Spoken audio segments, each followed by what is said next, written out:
ایک چھوٹے گاؤں میں صابرہ بی بی رہتی تھی۔ وہ ایک سادہ دل، صبر اور دیانتدار عورت تھی۔ اس کا شوہر رشید غصے کا تیز اور دنیا داری میں ڈوبا ہوا انسان تھا۔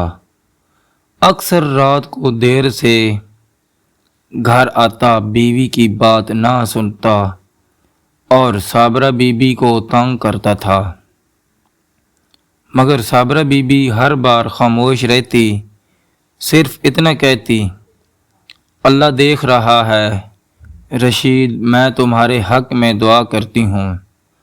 رشید کا ظلم بڑھتا گیا، کبھی طعنہ دیتا، کبھی ہاتھ اٹھاتا، کبھی کئی دن تک بات نہ کرتا۔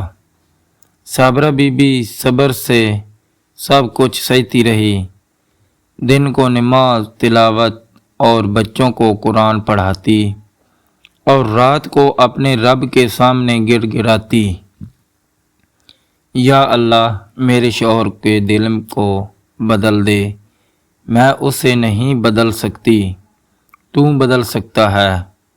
ایک رات رشید نے نشے کی حالت میں صابرہ بی بی کو بری طرح مارا۔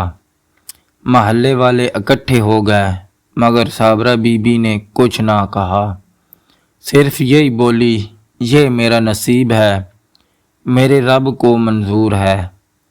محلے کی عورتیں حیران تھیں کہ یہ کیسا صبر ہے۔ ایک دن ایک بزرگ عالم گاؤں آیا۔ انہوں نے صابرہ بی بی کو دعا کرتے دیکھا تو پوچھا، بیٹی اپنے حق کے لیے بد دعا کیوں نہیں کرتی؟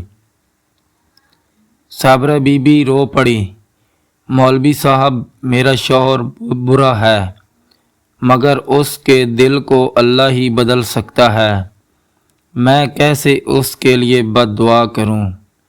یہ بات رشید نے چھپ کر سن لی۔ وہ شرمندہ ہو گیا۔ اس نے پہلی بار سوچا، جس عورت کو میں نے رو کر بد دعا دینی چاہی تھی، وہ میرے لیے دعا کر رہی ہے۔ اسی رات رشید کو بخار ہو گیا۔ صابرہ بی بی نے رات بھر تیمارداری کی۔ رشید نے کمزور آواز میں پوچھا، صابرہ تو بدل کیوں نہیں لیتی؟ صابرہ بی بی نے مسکرا کر کہا، کیونکہ میرا رب کہتا ہے صبر کرنے والوں اجر بے حساب ہے۔ رشید کی آنکھوں میں آنسو آ گئے۔ رشید نے اپنی زندگی بدل دی۔ وہ 5 وقت کا نمازی بن گیا، نشہ چھوڑ دیا، محنت مزدوری کر کے حلال رزق کمانے لگا۔ اب وہ اپنی بیوی کے ساتھ، صابرہ بی بی تیرا صبر جیت گیا۔ لوگ اب صابرہ بی بی کو صبر کی ملکہ کہتے ہیں۔ ان کی کہانی پورے گاؤں کے لیے سبق بن گئی۔